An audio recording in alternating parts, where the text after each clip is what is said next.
그날 창고 안은 숨막힐 듯 고요했습니다. 나는 양손이 묶인 채 의자에 앉아 있었고 정면에는 어설픈 웃음을 지은 청년이 서 있었습니다. 그는 내 제자였습니다. 그러나 지금 그의 손에는 녹슨 쇠파이프가 들려 있었고 눈빛은 낯설게 빛나고 있었습니다. 선생님, 죄송합니다. 이게 마지막 기회였습니다. 그는 그렇게 말하며 내 앞에 놓인 가방을 가리켰습니다. 가방 속에는 내가 평생 모아 온 연구 자료와 금고 열쇠가 들어 있었습니다. 나는 숨을 크게 들이켰습니다. 내가 왜 이런 짓을 하니? 내 목소리는 떨렸습니다. 눈앞의 현실이 믿기지 않았습니다. 하지만 그 순간 기억이 불쑥 되살아났습니다. 바로 오늘 아침 대학 도서관에서 건네받은 낡은 쪽지였습니다. 뒤를 돌아보지 마십시오. 곧 누군가 당신을 노릴 것입니다. 침착하게 행동하십시오. 그때는 장난이라 생각했지만 지금 이 상황을 보니 그 쪽지가 모든 것을 경고하고 있었던 것이 분명했습니다. 그날 아침 나는 평소처럼 국문학 연구실에서 원고를 정리하고 있었습니다. 은퇴를 앞둔 교수였기에 마지막 논문만 완성하면 조용히 학계를 떠날 예정이었습니다. 연구 주제는 조선 후기 비밀 결사에 관한 것이었는데 뜻밖에도 내 원고를 노리는 사람들이 있다는 말을 전해 들은 적이 있었습니다. 도서관 열람실에서 책을 반납하려는 순간 사서가 아닌 듯한 낯선 인물이 다가와 책 속에 얇은 봉투를 꽂아주고 사라졌습니다. 그 안에 있던 것이 바로 그 쪽지였습니다. 뒤를 돌아보지 마십시오. 나는 잠시 황당한 웃음을 흘리며 봉투를 가방에 넣었습니다. 그때까지만 해도 단순한 장난으로 치부했기 때문이었습니다. 그러나 도서관 출구를 나설 때 시선이 느껴졌습니다. 내 뒤에는 3명의 청년이 따라붙고 있었습니다. 그중 한 명은 낯이 익었습니다. 몇 해 전 강의실에서 마주쳤던 문제야. 그리고 결국 학과를 떠난 제자였던 현우였습니다. 그는 나를 발견하자마자 일부러 시선을 피했지만 내 발걸음을 일정한 간격으로 따라오고 있었습니다. 교수님, 저 기억 안 나십니까? 그는 도서관 앞마당에서 불쑥 내 앞을 막아서며 말을 걸었습니다. 나는 애써 미소를 지으며 대답했습니다. 현우구나. 오랜만이네. 잘 지내고 있지? 그러나 내심 불안이 스멀스멀 차올랐습니다. 그의 두 눈은 어딘가 절박했고 손에는 작은 검은 가방이 들려 있었습니다. 잠깐 할 말이 있습니다. 사람들 많은 데서 얘기하기는 좀 그렇습니다. 그는 낮게 속삭였습니다. 나는 그가 뭔가 부탁하려는 줄 알았습니다. 취직 추천서든 돈이든. 그러나 그의 태도는 무언가 다른 결을 띠고 있었습니다. 그는 나를 외곽의 오래된 창고로 이끌었고 2명의 동료가 우리 뒤를 따랐습니다. 그곳에서 나는 곧 손이 묶이고 의자에 앉혀졌습니다. 현우야, 이게 무슨 짓이냐. 내 목소리는 단호했지만 가슴속은 두려움으로 차올랐습니다. 교수님, 오해 마십시오. 우리도 원래 이런 짓을 하려던 게 아니었습니다. 하지만 교수님이 가진 자료가 필요합니다. 나는 그제야 깨달았습니다. 그들이 노리는 것은 내 금고 열쇠와 미완성 논문에 담긴 자료였습니다. 그 자료는 조선 후기 비밀 결사의 실제 금괴 매장 기록과 관련이 있었고 최근에야 내가 그 단서를 찾아냈던 것이었습니다. 그 순간 도서관에서 받았던 쪽지가 떠올랐습니다. 뒤를 돌아보지 마십시오. 그 말은 단순한 조언이 아니었습니다. 누군가 이미 나를 지켜보고 있었고 위험을 경고했던 것이었습니다. 나는 의자에 묶인 채 눈앞에서 날 선 눈빛을 번뜩이는 제자를 바라보며 확신했습니다. 이 사건은 단순한 돈 문제가 아니었습니다. 오래된 역사 속 비밀과 그 비밀을 둘러싼 음모의 일부였습니다. 현우야, 내가 뭘 하려는지 안다. 하지만 그 자료는 내가 감당할 수 있는 게 아니야. 나는 마지막 설득을 시도했습니다. 그러나 그는 고개를 저으며 씁쓸하게 웃었습니다. 이제 돌이킬 수 없습니다. 이미 너무 깊이 들어왔습니다. 창고 문이 닫히는 소리와 함께 공포와 긴장이 나를 짓누르고 있었습니다. 창고 안 공기는 눅눅했습니다. 오래 방치된 곰팡이 냄새가 코를 찔렀고 천장에 매달린 전구는 깜빡이며 어두운 그림자를 드리웠습니다. 나는 묶인 채로 숨을 고르며 제자 현우와 마주했습니다. 그의 눈빛은 흔들렸지만 입술은 단단히 다물려 있었습니다. 교수님, 저도 이러고 싶지 않았습니다. 현우가 먼저 말을 꺼냈습니다. 나는 차갑게 대꾸했습니다. 그러면 지금이라도 풀어라. 늦지 않았다. 그때 그의 뒤에서 또 다른 청년이 다가왔습니다. 체격이 크고 눈매가 매서운 사내였는데 현우를 향해 짧게 쏘아 붙였습니다. 말이 길어지고 있어. 시간 없다. 그 사내는 철수라는 이름으로 불리고 있었습니다. 그는 현우와 달리 나를 보는 눈에 일말의 망설임도 없었습니다. 이 늙은이한테 자꾸 감정 쓰지 마. 그냥 열쇠만 받으면 끝이야. 철수는 차갑게 말하며 내 앞에 섰습니다. 철수는 주머니에서 칼날이 번뜩이는 접이식을 꺼내 들었습니다. 금고 열쇠 내놔. 아니면 손가락부터 잘라야겠지. 나는 공포로 온몸이 굳었지만 억지로 차분한 목소리를 냈습니다. 내가 찾는 건 단순한 돈이 아니다. 내가 감당할 수 없는 거야. 허튼 소리 하지 마. 철수는 칼끝을 내 팔에 갖다 댔습니다. 차가운 금속이 스치며 소름이 돋았습니다. 그 순간 현우가 서둘러 그를 막아섰습니다. 잠깐만 형. 그렇게 하면 일이 복잡해져. 경찰이 바로 눈치챌 수도 있어. 두 사람은 잠시 날카롭게 시선을 교환했습니다. 철수는 짜증 섞인 한숨을 내쉬더니 칼을 집어넣었습니다. 좋아. 하지만 시간이 없다.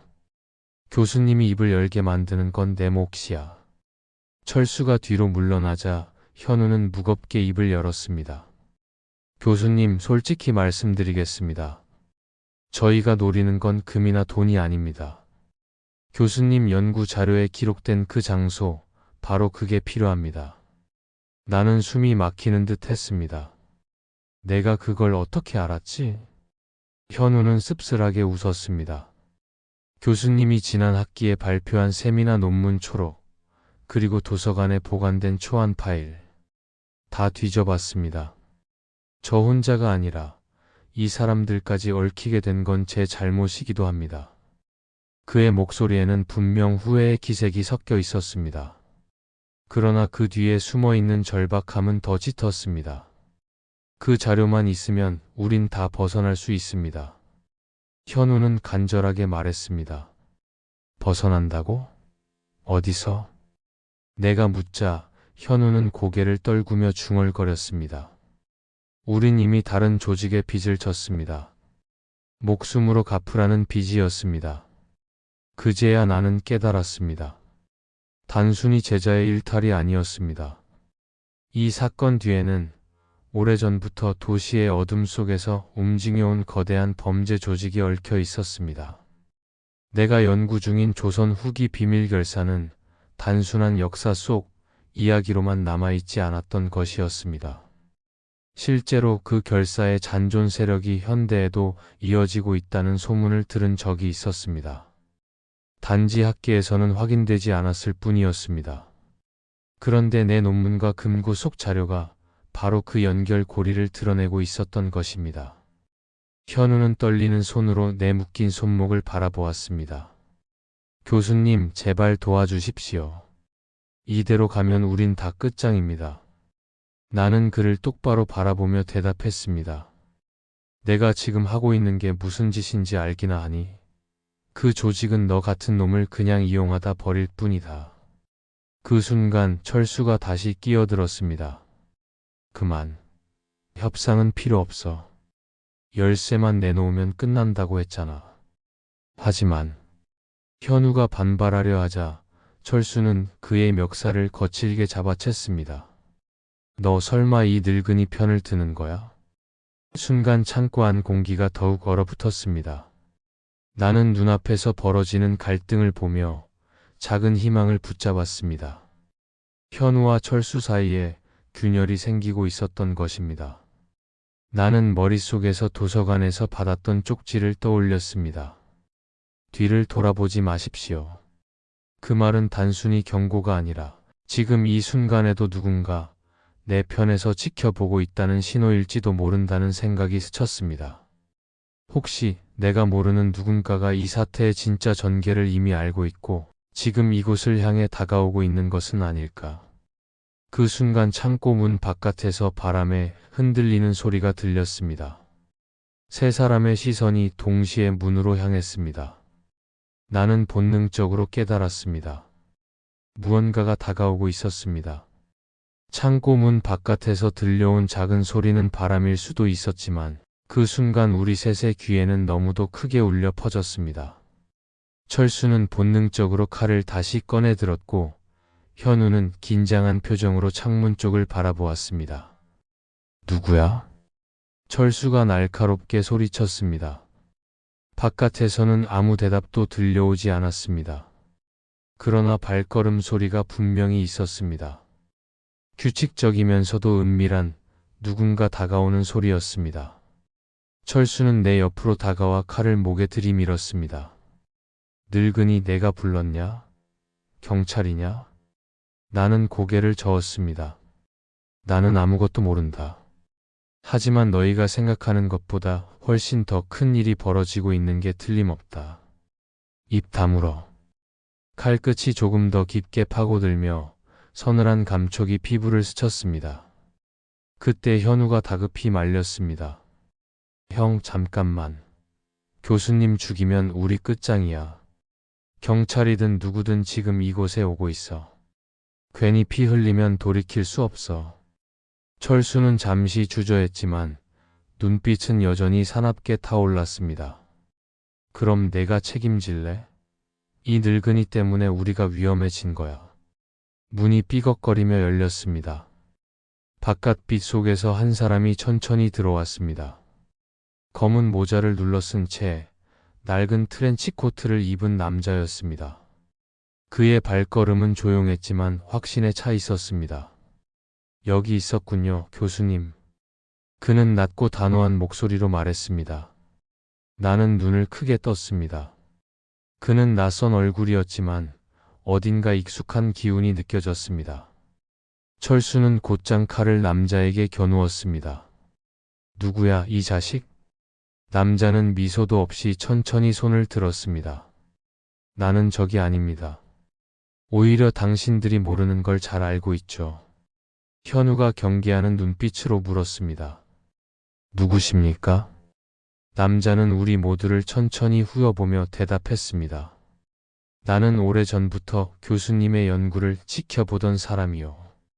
그리고 당신들이 찾는 자료, 그것은 단순한 보물이 아니라 지금도 살아있는 결사의 비밀을 드러내는 열쇠입니다. 나는 심장이 철렁 내려앉았습니다. 낯선 남자의 입에서 결사라는 단어가 나오는 순간 이 일이 내가 상상한 것보다 훨씬 더 큰 그림임을 깨달았습니다. 그렇다면 내가 떨리는 목소리로 물었습니다. 쪽지를 보낸 게 당신인가? 남자는 고개를 끄덕였습니다. 맞습니다. 교수님을 지키려면 경고가 필요했지요. 철수는 웃음을 터뜨렸습니다. 하, 잘됐군. 내가 다 아는구나. 그럼 당장 말해라. 금고에 뭐가 있는지, 어디에 묻혀 있는지. 남자는 눈빛을 가늘게 좁혔습니다. 당신 같은 자에게는 말할 수 없습니다. 그건 잘못된 손에 들어가면 도시 전체가 흔들릴 수 있는 힘이요. 철수는 분노로 얼굴이 붉어졌습니다. 개소리 말고 당장 풀어. 순간 창고 안 공기가 폭발 직전처럼 팽팽하게 얼어붙었습니다. 나는 그때 현우의 얼굴을 똑바로 보았습니다. 그는 갈등에 찬 눈빛으로 나와 낯선 남자, 그리고 철수 사이를 번갈아 바라보고 있었습니다. 현우야, 지금이라도 선택해라. 나는 낮게 말했습니다. 너는 단순한 하수인이 아니다. 네가 어느 편에 서느냐에 따라 내 운명이 달라진다. 현우의 손이 떨렸습니다. 그러나 그의 눈빛은 점차 확고해졌습니다. 형, 미안합니다. 그는 철수에게 그렇게 말했습니다. 철수의 얼굴이 굳어졌습니다. 뭐라고? 현우는 서둘러 내 쪽으로 다가와 내 손목에 밧줄을 풀기 시작했습니다. 철수는 욕설을 내뱉으며 칼을 높이 들었습니다. 이 배신자 새끼가. 그 순간 낯선 남자가 재빠르게 몸을 날려 철수의 팔을 잡아챘습니다. 창고 안에서 몸싸움이 벌어졌고 나는 풀려난 손으로 의자를 힘껏 밀쳐냈습니다. 탁! 의자가 넘어지며 큰 소리가 울렸습니다. 긴장으로 가득 찬 창고는 이제 혼돈의 소용돌이에 휘말렸습니다. 나는 숨을 몰아쉬며 생각했습니다. 이제 게임의 판도가 바뀌고 있다. 내 제자 현우가 돌아섰고 정체불명의 남자가 개입했다. 하지만 이 싸움의 끝이 어디로 향할지는 아무도 알 수 없었습니다. 그리고 나는 본능적으로 느꼈습니다. 지금 이 순간 창고 밖 어둠 속에는 또 다른 눈들이 우리를 지켜보고 있다는 것을. 격투의 소리는 금속성이 섞인 굉음을 만들며 창고 안을 뒤흔들고 있었습니다. 철수는 힘으로 남자를 밀어붙였지만 남자는 노련하게 몸을 피하며 역으로 그의 손목을 비틀었습니다. 악! 철수의 칼이 바닥에 떨어지며 철컥 소리를 냈습니다. 나는 가까스로 풀린 밧줄을 벗어던지고 몸을 일으켰습니다. 자유로운 몸이 되자마자 온몸이 휘청거렸지만 정신만은 날카롭게 살아 있었습니다. 현우가 내 팔을 붙잡으며 다급히 말했습니다. 교수님, 이쪽으로요. 지금 나가야 합니다. 그러나 출구는 혼란으로 막혀 있었습니다. 철수와 남자의 몸싸움이 바로 문 앞에서 벌어지고 있었기 때문이었습니다. 그 순간 창고 밖에서 쾅 하고 총성이 울렸습니다. 모두의 몸이 순간적으로 얼어붙었습니다. 철수와 남자조차 서로의 팔을 움켜쥔 채 멈춰섰습니다. 문틈 사이로 붉은 불빛이 번쩍였습니다. 경찰차의 경광등도 아니고 단순한 손전등도 아닌 조직에서 쓰는 신호탄에 가까운 빛이었습니다. 남자가 낮게 중얼거렸습니다. 놈들이 왔군요. 철수는 눈빛을 번뜩였습니다. 그래, 드디어 주인님들이 오셨구나. 그 말에 나는 심장이 철렁 내려앉았습니다. 주인님들이라니, 그가 섬기는 세력이 이 근처까지 직접 찾아온 것이었습니다. 현우가 떨리는 목소리로 물었습니다. 교수님, 이제라도 말해주세요. 그 금고 안에 있는 게 뭡니까? 도대체 왜 이런 사람들이 목숨 걸고 찾는 거죠? 나는 차마 입을 열 수 없었습니다. 그러나 이대로 침묵하는 것은 모두를 파멸로 몰아넣을 수 있었습니다. 그 안에는 내 목소리가 갈라졌습니다. 단순한 고서가 아니라 조선 후기 비밀결사의 재정 기록과 지금까지 이어져 내려온 자금, 세탁 경로가 담긴 장부가 들어있다. 수백 년 전 만들어진 조직이 지금도 살아있다는 증거지. 현우는 말을 잃은 듯 굳어 있었습니다. 그럼 우리가 빚을 진 그 조직이. 나는 고개를 끄덕였습니다. 맞다. 내가 휘말린 그곳은 단순한 범죄 집단이 아니라 역사를 등에 업은 그림자 제국이다. 그때 트렌치 코트를 입은 남자가 몸싸움에서 철수를 힘으로 제압하고는 차갑게 선언했습니다. 나는 국가정보원에서 파견된 자요. 이름은 이도현.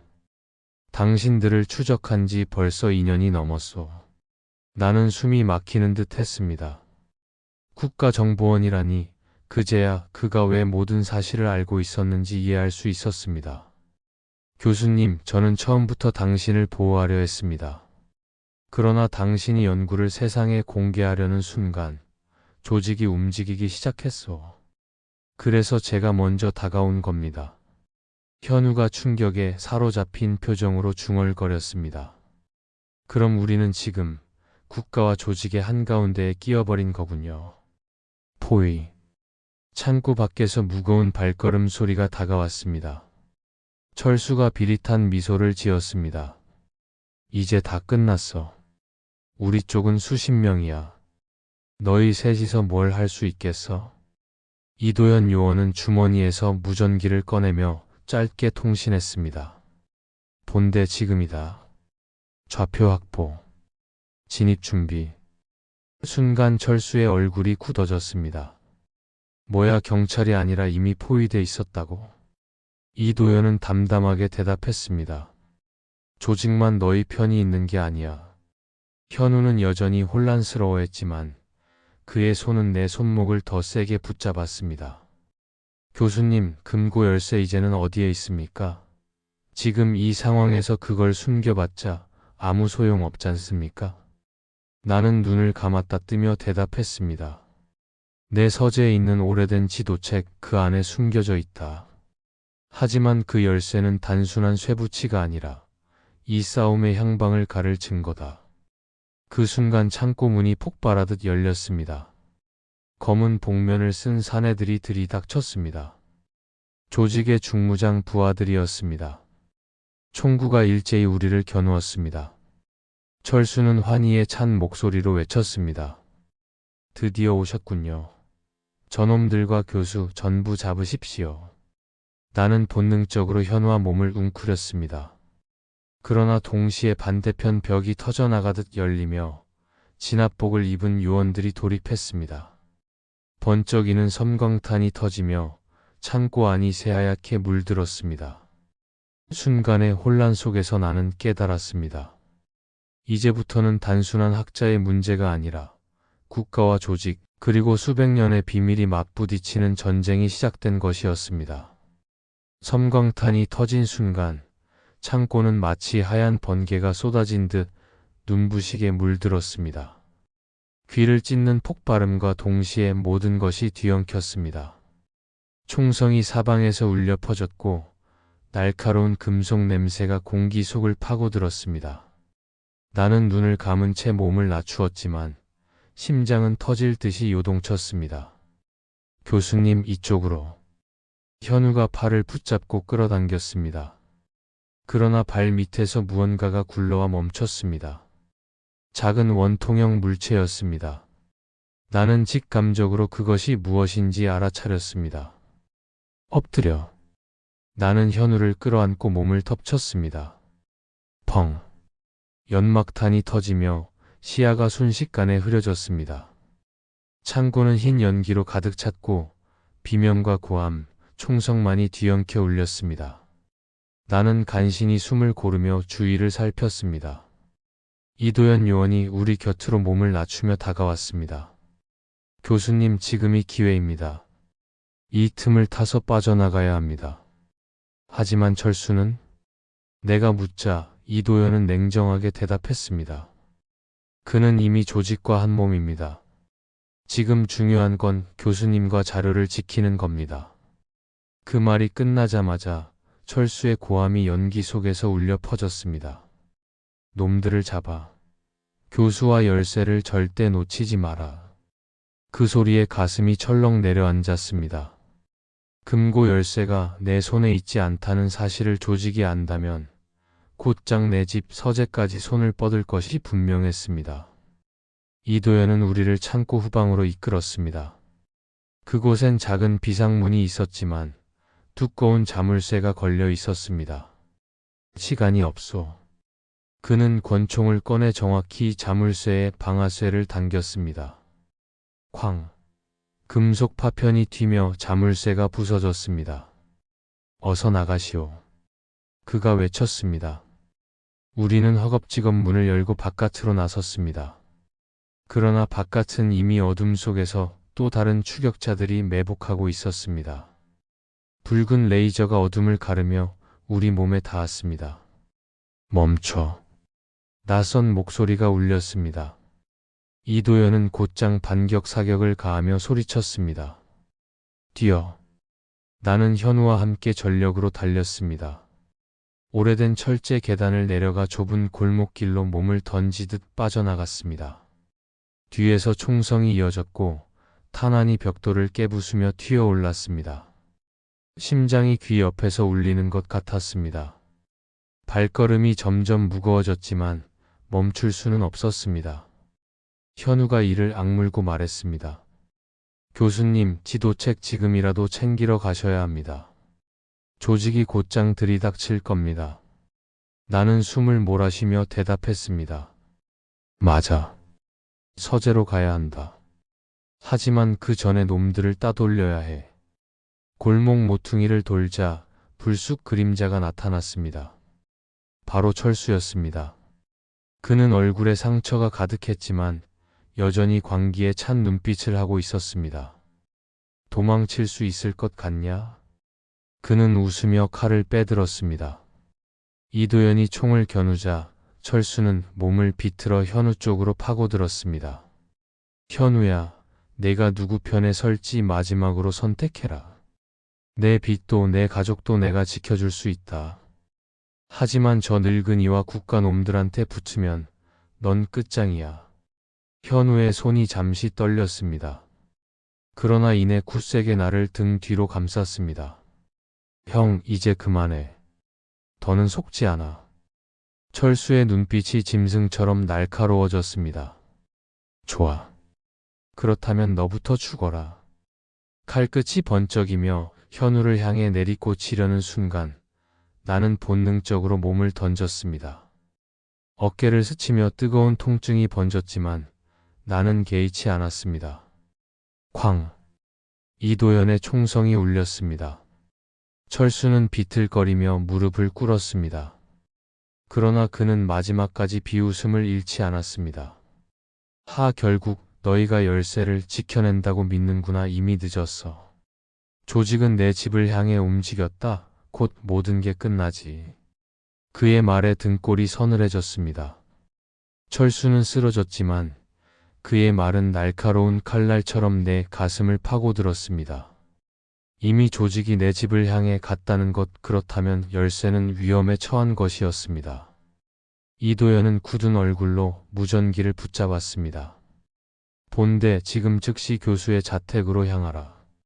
열쇠 확보가 최우선이다. 나는 피가 스며드는 어깨를 붙잡으며 중얼거렸습니다. 제발 늦지 않았기를. 현우가 내 팔을 부축하며 결의에 찬 목소리로 말했습니다. 교수님, 이제는 저도 끝까지 함께하겠습니다. 어떤 위험이 닥쳐도요. 나는 그 눈빛 속에서 한때 길을 잘못 들었던 제자의 진심을 읽을 수 있었습니다. 그러나 동시에 마음 한구석에는 지울 수 없는 두려움이 싹트고 있었습니다. 금고 열쇠가, 그 장부가 잘못된 손에 들어간다면 이 도시는 돌이킬 수 없는 혼란에 빠지게 될 것이었습니다. 차는 어둠 속 도로를 가르며 미친 듯이 달리고 있었습니다. 이도현 요원이 운전대를 잡았고 나는 뒷좌석에서 상처난 어깨를 움켜쥔 채 버티고 있었습니다. 옆자리에서는 현우가 창밖을 노려보며 숨을 죽이고 있었습니다. 차량의 엔진음이 고막을 때렸습니다. 그러나 그보다 더 거슬리는 건 머릿속에 맴도는 철수의 마지막 말이었습니다. 조직은 내 집을 향해 움직였다. 그 말이 자꾸만 되뇌어졌습니다. 집 내 서재, 그리고 그 속의 지도책. 그 안에는 열쇠가 고스란히 숨겨져 있었습니다. 교수님. 이도현이 차창 너머를 보며 굳은 목소리로 말했습니다. 우리를 추격하는 차량이 있습니다. 세 대, 아니 4대군요. 나는 숨이 막히는 듯 했습니다. 도로의 가로등 불빛 사이로 검은 SUV들이 그림자처럼 따라붙고 있었습니다. 현우가 이를 악물며 외쳤습니다. 놈들이 벌써 움직였군요. 총성이 창밖에서 울렸습니다. 유리창이 산산이 깨지며 파편이 튀었습니다. 나는 본능적으로 몸을 웅크렸습니다. 이도현은 거칠게 핸들을 꺾어 차를 옆길로 몰았습니다. 타이어가 아스팔트 위에서 비명을 질렀습니다. 붙잡히면 끝입니다. 꽉 잡으십시오. 그의 외침과 함께 차는 좁은 골목길로 미끄러져 들어갔습니다. SUV들이 뒤를 바짝 쫓아왔습니다. 총탄이 연이어 날아와 벽돌 담장을 부수며 불꽃을 일으켰습니다. 나는 간신히 정신을 부여잡으며 외쳤습니다. 열쇠가 열쇠만 지켜야 합니다. 그것이 우리의 마지막 희망입니다. 현우가 창문 밖으로 몸을 내밀며 반격사격을 가했습니다. 총성이 어둠을 찢으며 울려 퍼졌습니다. 한 대의 SUV가 불길을 일으키며 전복되었습니다. 그러나 남은 차량들은 여전히 집요하게 뒤를 물고 있었습니다. 몇 분의 추격 끝에 우리는 간신히 내 집이 있는 언덕길에 도착했습니다. 그러나 눈앞에 펼쳐진 광경은 차마 믿기 어려웠습니다. 집 앞에 이미 검은 그림자들이 드글거리고 있었습니다. 조직원들이었습니다. 그들은 창문을 깨부수며 안으로 진입하고 있었습니다. 늦었다. 나는 절망스레 중얼거렸습니다. 이도현은 단호히 말했습니다. 아직 끝난 게 아닙니다. 교수님, 열쇠는 정확히 어디 있습니까? 나는 힘겹게 대답했습니다. 서재 책장 맨 위 낡은 지도책 속에.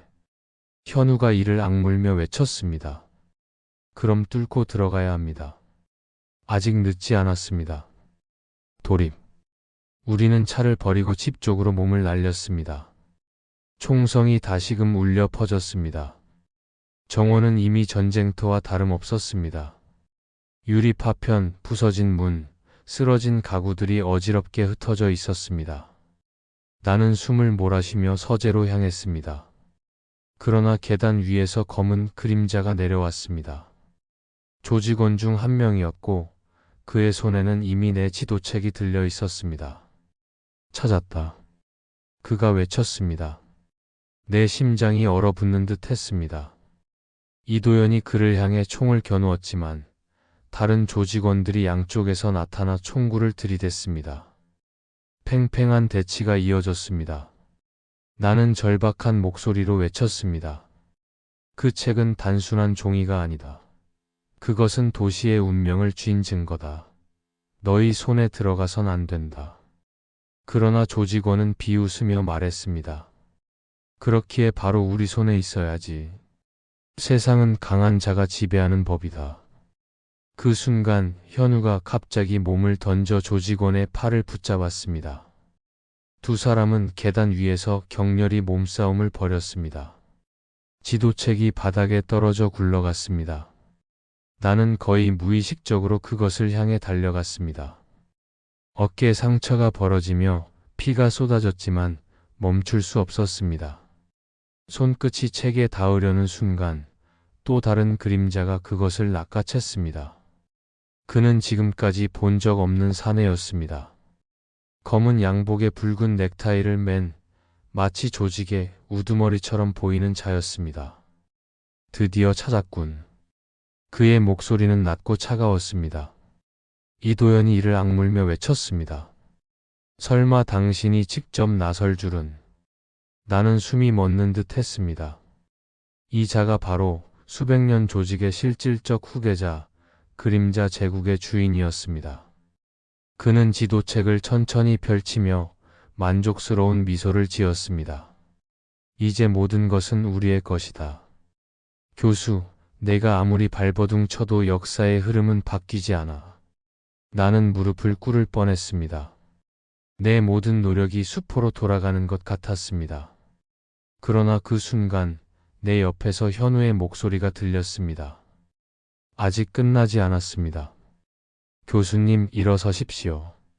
그의 눈빛은 뜨겁게 불타고 있었습니다. 나약했던 제자는 사라지고 이제는 나와 함께 역사의 무게를 짊어질 결심을 한 듯 보였습니다. 나는 떨리는 몸을 일으키며 속으로 다짐했습니다. 아직 포기할 수 없다. 열쇠가 완전히 넘어가기 전까지 나는 끝까지 싸워야 한다. 그러나 동시에 알 수 있었습니다. 이제부터는 단순한 추격이 아니라 조직의 심장부와 마주해야 할 순간이 다가왔음을. 붉은 새벽빛이 집 병선을 물들이고 있었습니다. 그러나 그 빛은 희망이 아니라 불길한 징조처럼 느껴졌습니다. 집은 이미 잿더미가 되었고 나의 서재는 더 이상 존재하지 않았습니다. 모든 게 불타버린 잔해 속에서 나는 무너져 내릴 듯한 몸을 간신히 지탱하고 있었습니다. 지도책, 아니 그 속의 열쇠는 이미 적의 손에 넘어갔습니다. 교수님, 현우의 목소리가 들렸습니다. 그는 먼지를 뒤집어 쓴 채 피투성이 얼굴로 서 있었습니다. 아직 끝난 게 아닙니다. 열쇠를 그들이 가졌다고 해서 모든 걸 포기할 순 없습니다. 나는 허탈하게 웃음을 흘렸습니다. 너는 아직도 희망을 보는구나. 하지만 저들은 이제 곧 금고를 열 것이다. 그 안에는 수백 년 동안 숨겨온 비밀이 들어있다. 세상이 흔들릴 만한 진실이. 이도현 요원도 다가왔습니다. 그의 눈빛은 차갑고 결의에 차 있었습니다. 그래서 우리가 막아야 합니다. 교수님, 조직의 심장부를 아십니까? 나는 잠시 망설이다가 고개를 끄덕였습니다. 알고 있습니다. 남쪽 해안가에 버려진 조선소. 그곳이 바로 그들의 본거지입니다. 수십 년 동안 아무도 드나들지 못했지만 조직은 그곳에서 모든 걸 지휘하고 있습니다. 우리는 불타버린 집을 뒤로하고 떠났습니다. 폐허 속에서 다시 시작해야 했습니다.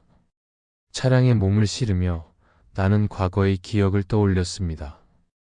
지도책에 담긴 비밀, 그것은 단순한 금괴나 재산 목록이 아니었습니다. 그것은 이 도시의 뿌리를 송두리째 흔들 수 있는 증거, 권력자들과 조직이 결탁해 쌓아온 피해 역사였습니다. 만약 그것이 세상에 드러난다면 수많은 이들이 몰락할 것이었습니다. 그러나 동시에 그것이 잘못된 손에 들어간다면 새로운 독재가 시작될 것이 분명했습니다. 나는 낮게 중얼거렸습니다. 우리는 실패하면 안 된다. 이번만큼은 어떤 희생을 치르더라도. 조선소로 향하는 길은 길고 음산했습니다. 도로 양옆은 안개로 덮여 있었고 마치 살아있는 것처럼 우리를 삼키려는 듯 했습니다. 이도현은 차 안에서 무기와 장비를 점검했습니다. 권총, 소총, 수류탄까지. 그는 냉정하게 말했습니다. 이곳은 전장이 될 겁니다. 돌아올 준비가 안 된 사람은 지금 내려도 좋습니다. 그러나 현우는 단호히 고개를 저었습니다. 이제 물러설 수 없습니다. 제가 저지른 실수를 반드시 제 손으로 바로잡아야 합니다. 나는 그의 손등에 묻은 피를 바라보며 조용히 대답했습니다. 현우야, 내가 내 곁에 있는 것만으로도 충분하다. 하지만 이제부터는 우리 모두가 목숨을 걸어야 한다. 적의 요새. 마침내 해안가에 도착했을 때 우리는 숨을 삼킬 수밖에 없었습니다. 거대한 조선소는 폐허처럼 보였지만 실제로는 요새였습니다. 경비 드론이 하늘을 순찰하고 곳곳에서 무장 병력이 배치되어 있었습니다. 그리고 그 중앙에는 어젯밤 우리 앞에 나타났던 산의 검은 양복의 남자, 조직의 우두머리가 서 있었습니다.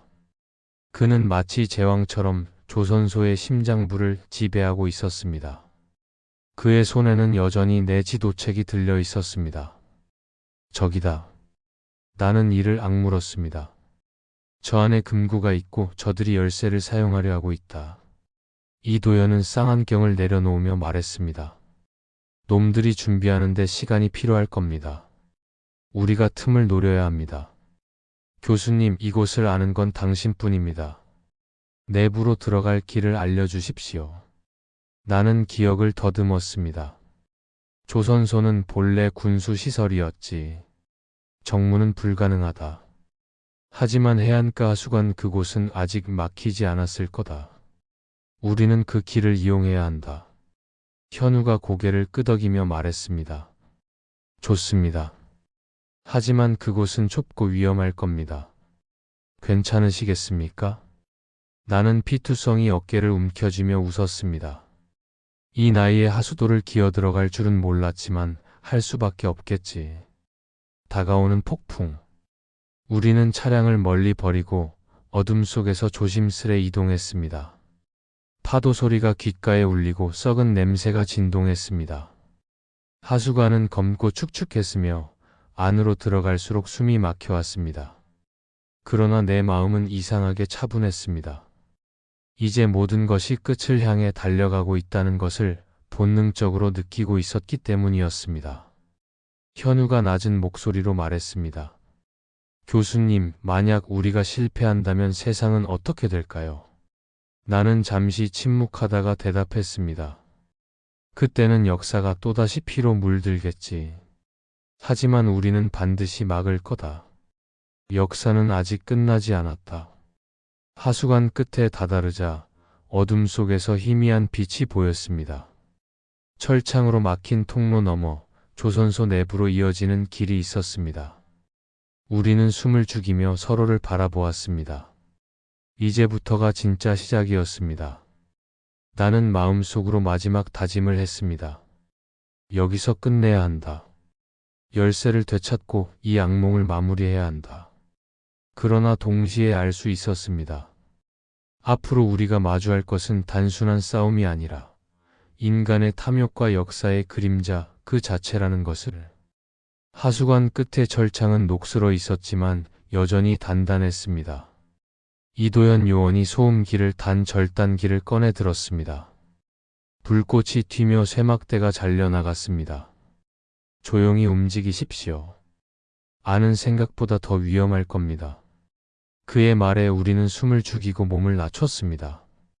한참을 기어 들어가자 축축한 냄새와 함께 빛이 강하게 들어왔습니다. 우리는 마침내 조선소 내부 하부로 빠져나올 수 있었습니다. 좁은 철제 복도에서 2명의 경비병과 맞닥뜨렸습니다. 순간 정적이 깨졌습니다. 누구야? 경비병이 총을 빼들기도 전에 이도현이 재빠르게 제압했습니다. 둔탁한 소리가 울리고 병사들은 바닥에 쓰러졌습니다. 현우가 숨을 고르며 낮게 속삭였습니다. 교수님, 괜찮으십니까? 나는 고개를 끄덕였지만 어깨 상처가 다시 벌어지며 뜨거운 피가 흘러내렸습니다. 그러나 멈출 수는 없었습니다. 조선소 내부는 거대한 미로 같았습니다. 녹슨 기계, 버려진 크레인, 그리고 그 사이사이 경비 병력들이 배치되어 있었습니다. 우리는 그림자처럼 움직였습니다. 그러나 완벽한 은밀함은 불가능했습니다. 경비병 한 명이 우리를 발견했고 곧이어 사이렌이 울려 퍼졌습니다. 들켰다. 이도현이 외쳤습니다. 총성이 터져 나왔습니다. 불빛과 폭음 속에서 폭도는 순식간에 전장이 되었습니다. 나는 몸을 웅크리며 중얼거렸습니다. 시간이 없어 금고로 서둘러야 한다. 우리는 총격 속에서 몸을 날리며 달렸습니다. 현우는 놀라울 정도로 침착했습니다. 그는 예전과는 달리 더 이상 주저하지 않았습니다. 정확히 조준의 적들을 쓰러뜨리며 길을 열었습니다. 교수님, 어서 가십시오. 그의 목소리는 절박했지만 강했습니다. 나는 그를 보며 순간 깨달았습니다. 제자가 스승을 넘어설 날이 결국 왔구나. 우리는 마침내 조선소 중심부에 도달했습니다. 거대한 철문이 우리 앞을 가로막고 있었습니다. 두께 수십 센티미터의 강철, 그것이 바로 금고의 문이었습니다. 그러나 그 앞에는 이미 수십 명의 무장 병력과 검은 양복의 사내가 서 있었습니다. 그는 우리를 보자 비웃었습니다. 하수관이라 내가 그 길을 아직 기억하고 있을 줄은 알았다, 교수. 나는 분노를 억누르며 외쳤습니다. 그 열쇠는 내 것이 아니다. 그것은 역사를 위한 증거다. 그는 태연히 금고 자물쇠의 열쇠를 꽂으며 대답했습니다. 역사란 승자가 쓰는 것일 뿐이다. 그리고 오늘 승자는 우리다. 우리는 포위되었습니다. 총구가 사방에서 우리를 겨누고 있었습니다. 이도현은 차갑게 숨을 몰아쉬며 방아쇠에 손을 올렸습니다. 교수님, 마지막까지 싸워야 합니다. 현우도 내 곁에 서서 총을 들었습니다. 그의 손은 떨리고 있었지만 눈빛은 불타고 있었습니다. 나는 심장이 터질 듯 했습니다.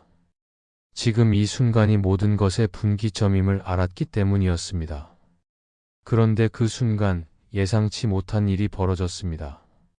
우리 뒤에 서 있던 한 인물이 갑자기 총을 겨누었습니다. 그것은 다름 아닌 이도현 요원이었습니다. 이도현.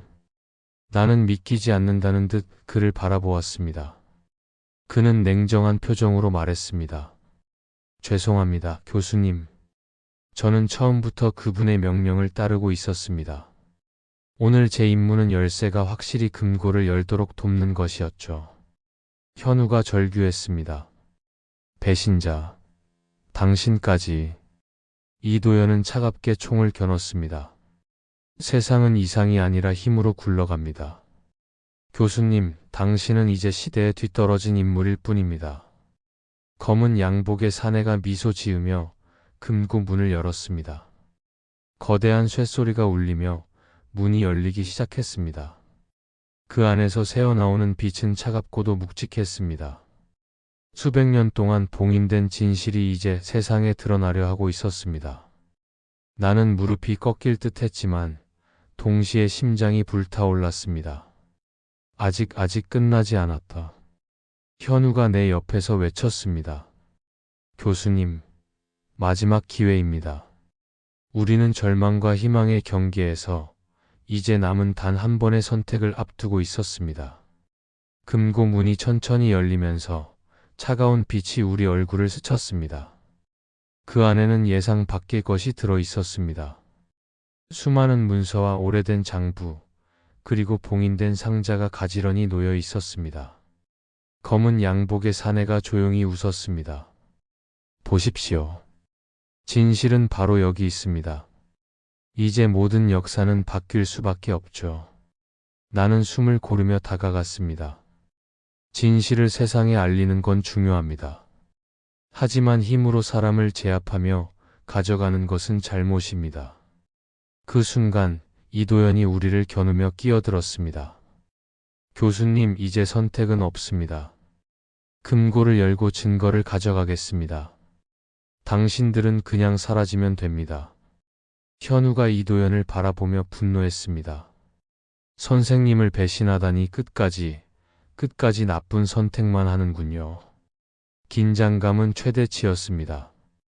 총구가 서로를 겨누는 가운데 나는 단호히 결정했습니다. 현우야, 하수구 뒤쪽으로 우회해. 내가 시간을 벌겠다. 현우는 고개를 끄덕이며 몸을 낮추고 하수구 쪽으로 달려갔습니다. 나와 이도현, 그리고 검은 양복의 사내가 남았습니다. 숨소리만으로도 긴장이 흘러넘쳤습니다. 이도현이 먼저 방아쇠를 당기려는 순간 나는 몸을 날려 그의 총을 쳤습니다. 둔탁한 충돌음과 함께 권총이 바닥으로 떨어졌습니다. 검은 양복의 사내가 그 틈을 타 총을 겨누었지만 나는 재빨리 몸을 돌리며 가까이 있는 철제 상자를 집어 방어막으로 삼았습니다. 이도현은 땅에 무릎을 꿇으며 속삭였습니다. 교수님, 저도 어쩔 수 없었습니다. 명령이었으니까요. 나는 그의 눈을 똑바로 바라보았습니다. 명령을 따르는 것과 올바른 선택은 다릅니다. 그걸 구분하지 못한 게 문제였습니다. 하지만 아직 기회는 있습니다. 지금이라도 옳은 선택을 하십시오. 그의 손이 떨렸고 결국 권총을 내려놓았습니다. 나는 금고 속 봉인 상자를 열었습니다. 안에는 오래된 문서와 증거 자료가 들어 있었습니다. 그것은 단순한 재산 목록이 아니라 조선소의 불법 거래와 부패를 증명하는 결정적 자료였습니다. 이제 세상은 진실을 알게 됩니다. 나는 자료를 안전하게 챙기며 마음속으로 다짐했습니다. 이것으로 정의를 바로 세우겠다. 누구도 힘으로 진실을 덮을 수 없도록. 검은 양복의 사내가 분노하며 외쳤습니다. 당신 혼자 감히. 하지만 이도현이 그를 막았습니다. 끝났습니다. 이제는 내가 선택을 바꿨습니다. 더 이상 폭력은 없을 겁니다. 그 순간 경찰 특수부대가 조선소 내부로 진입했습니다.